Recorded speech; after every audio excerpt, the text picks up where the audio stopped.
Hey guys, it's Anderbun, and welcome to Dating with Anderbun, the show where I show you how to find your woman. One thing a woman is always going to remember is the first impression, so you're going to want to make sure that you look good and smell nice, and you want to walk over with confidence. A woman loves a man that knows what he wants, and then you look deep into her eyes, smile softly, and say, "Oh, Zelda, my favorite!" As a Nintendo fan, The Legend of Zelda is my favorite franchise of all time. As a liver, I'm also a big fan of breathing. I know it's an obvious answer for a Nintendo fan like myself to have their favorite franchise be Zelda, but there's a reason it's such a common answer among Nintendo fans. This is a franchise where the quality simply cannot be denied. From the original release in '86 on the Famicom and NES to Breath of the Wild in 2017, this franchise has broken game conventions, revolutionized the industry, and even redefined what it means to be a video game with its storytelling, world, characters, and beautifully designed gameplay. Creating some of my favorite artistic experiences ever. Heck, even my single favorite artistic experience ever. Look, it's even gold. You know it's not gold? Shadow the Hedgehog, and we all know how that turned out. As a big fan of this franchise, people have often asked me, Anderbun, what game should I start with? What's the best first impression of this franchise? And my answer's always been the same. The Legend of Zelda, A Link to the Past. For anyone not in the know, Zelda is an adventure franchise based on exploring your surroundings and finding a way to bravely face a great evil that is threatening life as you know it. It all started when a young Shigeru Miyamoto found some caves near his house and started exploring them excitedly. This would later inspire a game where you would be left to explore a vast open world and use your resources and collect the 8 pieces of the Triforce of Wisdom and defeat the King of Evil, Ganon, or as the game calls him, Prince Darkness. The Legend of Zelda was met with great commercial and critical success and spawned the franchise as we know it today. But if I'm to be honest, it's a little hard to come back to now. I'm so happy this game exists, but without the proper guide, it can be an absolute pain to go through. What you're supposed to do is so unclear, and the less I say about the controls, the better. Zelda 2 was less of a success. While it did sell very well, it got a mixed reception from audiences and critics. But I honestly kind of like this one. Well, yes, it is one of the lesser Zelda games. I feel like it has more to do with the quality of the franchise and less to do with the quality of Zelda 2. I liked the combat and the controls, and while some design decisions really left me scratching my head, I really think this is a game that deserves a chance from every Zelda fan. Just not as your first Zelda game, because this game is hard as nails. But that brings us to A Link to the Past, released in November 1991 in Japan, April 1992 in North America, and September 1992 in Europe. This game was released with worldwide acclaim and success, selling over 4.5 million units worldwide. And like many Zelda games, this one is a game that I have lots of fond memories with. I bet it wouldn't surprise you to know that I grew up with Nintendo. My family owned a Wii, and both me and my brother had DS's. One night I was playing some Smash Bros. Melee on my Wii, and I had a wired GameCube controller hooked up. I forgot about that, and I proceeded to back up, pulling my Wii to the ground and breaking the Wii disc reader. If you need proof that the timeline's chaotic, then just remember I wouldn't be a Zelda fan if I owned a Wavebird. I still had a DS, but for a while there I didn't have anything in terms of home console. That's where my aunt and uncle stepped in. They gave me their Super Nintendo with all the games they accumulated over the years. They had some good ones too. Super Mario World, Super Mario All-Star, the first 2 Donkey Kong Country games, Secret of Mana, The Script Says So, and of course, The Legend of Zelda, A Link to the Past. My very first Zelda game. I used to play it all the time as a kid. I never made it past the 3rd palace until I was like 13. Good lord, I suck. But as the game held up over the years, this is The Legend of Zelda, A Link to the Past. In the world of Hyrule, there exists a mythical world called the Golden Land, where the sacred Triforce resides, a mythical artifact that contains the ability to make anyone who touches it wish come true. For years, many people have struggled and fought and died to try to reach the Golden Land and make all their wishes come true. One day, an evil power started to flow from the Golden Land, so the King of Hyrule commanded the 7 sages to seal the way to the Golden Land. If people were dying to get to the Golden Land, then why didn't the king seal it off in the first place? Like, oh, people are dying to get to this Triforce? Oh, that's fine, we'll let them do that. But when this intangible evil energy starts flowing through it, then yeah, we'll seal it off now. A while after the seal was created, an evil wizard by the name of Aganim went to Hyrule Castle and holy crap! He incinerated him! Wow. I mean, wow. Anyway, Aganim made the 7 descendants of the 7 wise men vanish with his dark magic, and connected the Golden Land, which is now a dangerous world of darkness, into the main world. One of these maidens is Princess Zelda. Link's adventure begins when Zelda sends him a telepathic message. Being in desperate need of help, Link's uncle tells Link to stay put and tries to go after Zelda himself, but gets killed. In a room with no enemies. What did you do, stub your toe? Link follows his uncle, and he tells Link to go after the princess as he is her last hope. He does eventually save the princess for a time. This leads him to discover that to defeat Aganim, he needs to get the Master Sword, the Blade of Evil's Bane, and why yes, that is the coolest name of all time. While he does eventually get it, and tries to stop Aganim from making Zelda vanish, he is too late, and he must now rescue the 7 sages from the dungeons in the Dark World. This was a huge surprise back in the day. Like, oh, here's the end of the game, and BAM! You're less than halfway done, and here's another world to explore. And that is the basic setup for The Legend of Zelda: A Link to the Past. This game does a lot more than the last two to really expand the lore of the series. The last 2 games were very basic, more likely because of the hardware they were on, but this game does a lot to expand everything those 2 games established. I like how big everything feels compared to Link. The setup makes it feel like Link barely stands a chance to complete his task, but he marches on bravely because according to everyone else around him, he's destined to save the world. This game basically established the Zelda formula moving forward. Ocarina of Time, Wind Waker, and Twilight Princess all had you collect the 3 plot MacGuffins to get the Master Sword. So, regardless of anything, as a Zelda fan, I have to give it some amount of appreciation for the setup alone. The story is nothing incredible, but it does enough to keep the players invested in what is going on. But how does the game play? Well, the game can be boiled down to an expansion of Zelda 1's gameplay, but refined to really try to make something better out of it. And boy, did they really make something great out of it this time.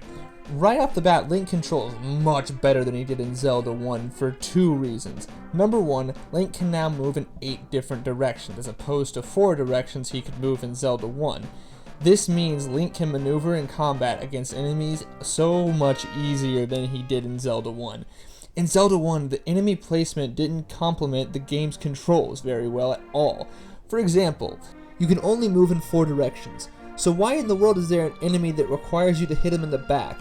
This is extremely difficult to do for no reason because the game doesn't feel like it was designed to have Link maneuver around the enemies like that.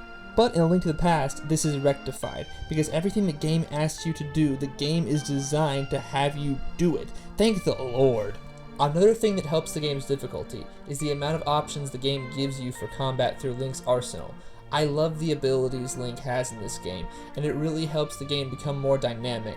My favorite item is the item found in the 2nd dungeon of the Dark World, the hook shot. Link can now hook onto certain items and bring himself to other platforms. This can also be used for combat. This game also introduces bottles, meaning you can carry potions, fairies, and of course, bees. Specifically, the fabled Good Bee. Come now, Good Bee.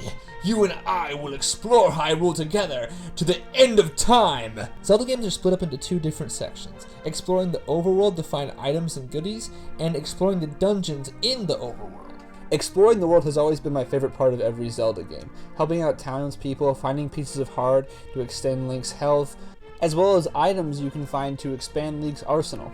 The world feels much more alive compared to the last 2 games. The difference is that you can go into actual towns, and all the locations feel distinct, and as a result, the game never feels visually dull. This world is so fun to explore and is loaded with tons of different things to find. Exploration is the name of the game here, and while you will have to go off the beaten path to find some different required items in the overworld, like the Ice Rod, which you won't need until the 2nd and final dungeon of the game, but you can get as early as after the 1st dungeon of the game. I don't see this as a problem though, because going around and exploring the world is extremely fun, and as long as you do that, you will likely find everything you need to complete the game. Now some optional stuff might come across as a little cryptic, but it's just that, optional, so I don't take much issue with it. Townspeople always do a good job of giving you information so you never feel lost, and if you do ever feel lost, you can always go to the fortune teller, so you never need to worry about having no idea where to go next. with one exception I'll talk about later. Now, I may not like the dungeons as much as the main overworld, but I absolutely think they are a huge part of the Zelda formula, and still love them to death when they are done correctly. So how do the dungeons in A Link to the Past stack up to the rest of the series? Honestly, fairly well.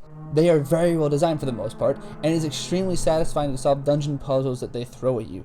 Finding the end either makes you say, yes, I did it, or oh gosh, we're here and I'm not prepared for this at all.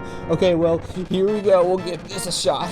This thing hits like a tank and it's almost got me. I have to take one final stand. Ah! Yeah! There is, unfortunately, one exception to this rule of greatness, and that is, of course, the Ice Temple. Remember when I said the design complements the game's controls? Not when you're walking on ice, though. The design does not make things clear at all, so many rooms look the same, there's so many floors, and this just takes everything that works from the other dungeons and just flushes them down the toilet. Thankfully, this is the exception and not the norm. The rest of the dungeons are designed rather well, and I greatly appreciate the freedom to do the last few dungeons in whatever order you want. You also have to fight a boss at the end of each dungeon, and for the most part they are pretty fun. They are usually a bit easy bearing that one boss at the end of the forest dungeon, but they are still pretty fun to fight. Except for that snake boss. What were they thinking with this stupid jerk? And for the third boss in the game too? This guy bounces you all around and can cause you to fall off the edge, which means you have to start the fight all over again. Its attack pattern is random and incoherent, so you will fall and have to start over. The only thing good about this thing is finally being done with it. The normal enemies in the world are extremely varied, but can make the game pretty tough by the end of it, as they can take a huge chunk of health off if you are not careful. I especially love those bouncy enemies that are in the dungeons. If I had a nickel for every time they died in a hilarious fashion, I'd have 2 nickels, which isn't a lot, but it's weird that it happened twice, right? this game is held up very well visually, as many Super Nintendo games have. Do you remember in my Banjo-Kazooie video when I said that a lot of game developers were trying to master what 3D video games would be like in the 5th generation? Well, the beauty about the Super Nintendo era is that video games in that style had already moved past the growing pains, and we were already getting beautiful pixel art that defined this generation. The attention to detail in this game is awesome. You can see things in the background from miles away. It makes the world feel so much more alive, and the music too. Oh my gosh!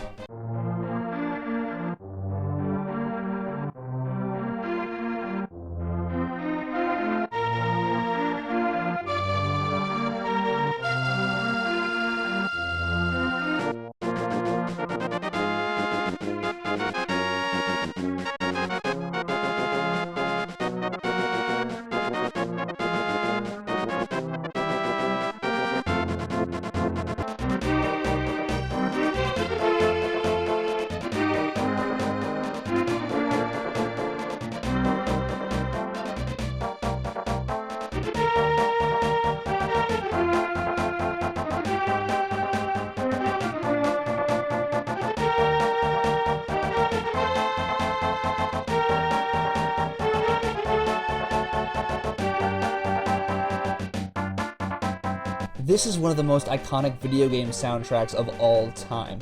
So many catchy songs that are so good to listen to today. Everything in this game is so well done, and even though it isn't perfect, it has its rough patches. It is still a wonderful experience. So this sounds like it should be my favorite Zelda game. I mean, I'm not complaining about anything, and while I definitely can see why someone would consider this their favorite Zelda game, it's not mine, for entirely subjective reasons. While I greatly appreciate that this game basically created the Zelda structure, that does mean compared to some of the later games, it has less of an identity than a lot of the later games in the franchise, if we're going to be completely honest. Wind Waker has sailing, Skyward Sword has flying, Breath of the Wild has a massive world to explore, Majora's Mask has everything good about life, Twilight Princess has furries. All of these games have something that make them distinguishable. And while you could say that that is just the Dark World, it really is just a second world for Link to explore. There are a lot of puzzles related to warping to and from the Dark World to reach places you previously couldn't reach, but despite that, it doesn't do enough to give the game a true identity compared to the later games in the franchise. However, because of this, I would consider this Zelda game to be by far the best Zelda game to start with.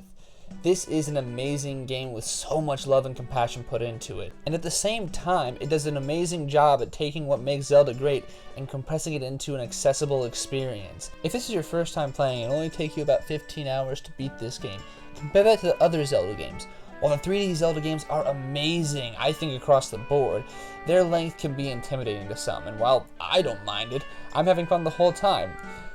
I know that's just the virgin inside me talking, so that's why I think this is the best Zelda game to start off with. So I know a lot of people will say Ocarina of Time because of the timeline, or Wind Waker because it's one of the easier Zelda games, and my argument to that is A Link to the Past is so Zelda, and it's like that from beginning to end in a much more condensed format than the other games. It's so much more accessible and not intimidating at all for beginners. You rescued all the maidens, including Zelda. You are ready to take on the final dungeon, Ganon's Tower.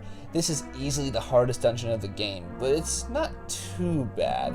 Just make sure you bring extra magic from the potion shop in case you run out. You refight the first 3 bosses, and it's super satisfying to see them drop so easily. Then once you get to the top of the tower, you reach Ganon and take him on one last time.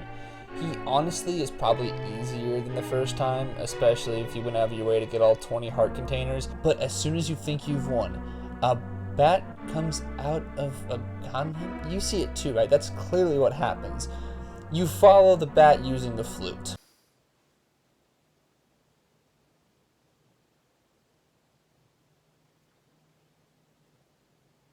Link? Darling? Did you just use the flute in the dark world? Why couldn't you do that earlier? That's annoyingly inconsistent. This entire time, I've been only using it in the light world, and now at the very end of the game, he decides to just whip it out in front of the dark world. Like, what gives, man? Regardless, it's time to face off against the true king of evil, Ganon, who was controlling Ganon's body the whole time. They don't do very much to hide this information, as in the post-game locker room talks the maidens give you after the end of each dungeon, they literally say that you have to stop Ganon. So if you played a Zelda game, then you will know who that is, and the entire last level is filled with statues of him. And is called Ganon's Tower.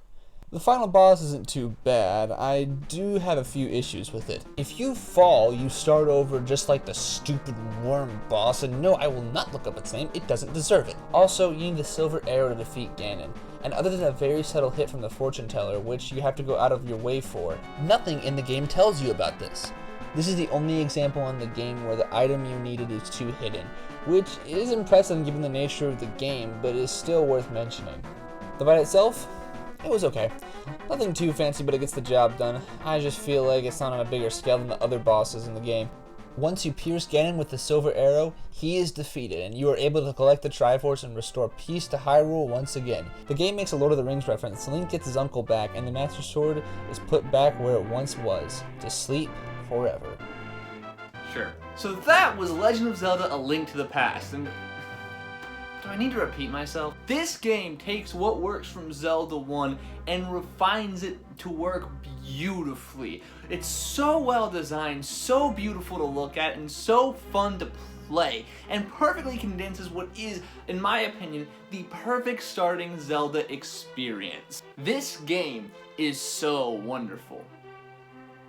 Then once you say that, you have already won her over. This is scientifically proven. I know this because every time I try it, the girl has to leave to compose herself.